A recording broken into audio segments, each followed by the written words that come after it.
నిన్ననే నేను ఒక వీడియో చేశా. సోషల్ మీడియాలో ట్రోలింగ్స్ అనేవి ఒకళ్ళని బాధ పెట్టే విధంగా, ఒకళ్ళని నాశనం చేసే విధంగా కూడా సమాజానికి ఉపయోగపడేవి చేయండి అని చెప్పేసి ఈరోజు మళ్ళీ ఇంకొక కొత్త న్యూస్ బయటకు వచ్చింది. 13 ఇయర్స్ అమ్మాయి పైన ఒక బీహార్కి చెందిన వ్యక్తి అత్యాచారం చేసి తను గర్భం దాల్చడానికి కారణమయ్యాడట. ఇంకా చాలా బాధాకరమైన విషయం ఏంటంటే, ఆ అమ్మాయి ఒక క్యాన్సర్ పేషెంట్ అంట. ఆ అమ్మాయి మహారాష్ట్రకి చెందిన తానేకి చెందిన అమ్మాయట. సో ఆ పాపకి 13 ఇయర్స్ ఏజ్లో క్యాన్సర్ అటాక్ అయితే కీమోథెరపీ కోసం బాంబే వచ్చారట. ఆ థెరపీలో భాగంగా జనరల్ చెకప్స్ చేస్తుండగా పాప ప్రెగ్నెంట్ అని చెప్పి కన్ఫర్మ్ అయిందంట.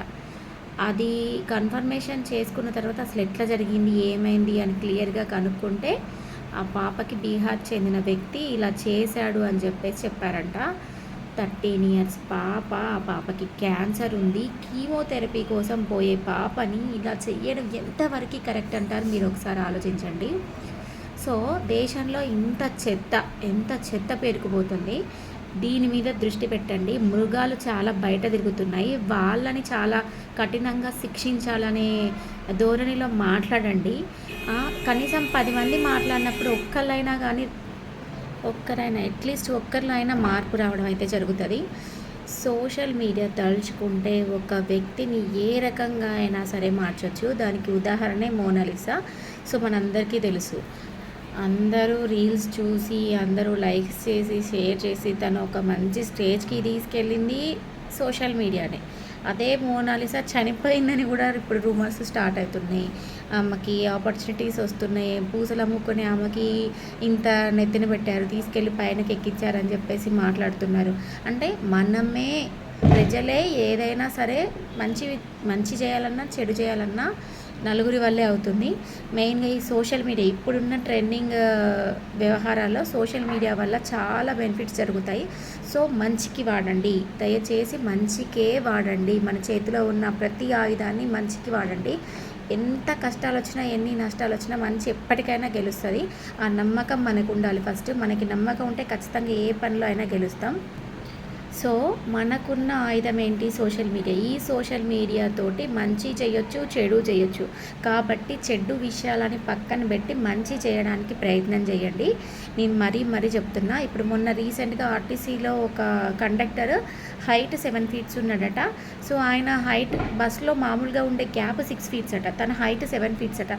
మెడ తల పక్కకి వంచి డ్యూటీ చేసుకోవాల్సి వస్తుంది అని చెప్పేసి సోషల్ మీడియాలో పెడితే అది అందరికీ షేర్ అయ్యి ఫైనల్గా ఒక పొలిటీషియన్ వరకు చేరింది. సో ఆ ఇష్యూని కొంచెం సాల్వ్ చేయడానికి వాళ్ళు ప్రయత్నం చేస్తున్నారు. తనకి లోకల్లో డిపోలో డ్యూటీ వేయడానికి ఏదో ఒక రకంగా ఆ రీల్ అంటే ఈ మీడియా అనేది అక్కడి వరకు రీచ్ అయ్యి తన ప్రాబ్లమ్ని అర్థం చేసుకొని హైయర్ అథారిటీస్ వాళ్ళు సో తనకి ఏదో ఒక సొల్యూషన్ చూపిస్తారు. సో ఇట్లనే ప్రజలకి ఉన్న సమస్యల మీద మాట్లాడండి, లేదా డెవలప్మెంట్స్ మీద మాట్లాడండి, ఉపయోగపడే విషయాలు మాత్రమే మాట్లాడండి. సో ఇట్లాంటి అవేర్నెస్ ప్రోగ్రామ్స్ అనేవి చేయడం వల్ల ఎంతో కొంత మంచి జరిగిద్ది. కఠినంగా నిందితుల్ని శిక్షించడం వల్ల కూడా ఇంకొకరికి భయం కలుగుతుంది. ఏం చేసినా ఎవరు ఏం చెయ్యలేరు అనే ధైర్యంతో చాలామంది డబ్బు కోసము ఎంత నీచమైన పనులకు దిగజారుతున్నారంటే అంత నీచమైన పనులకు దిగజారుతున్నారు.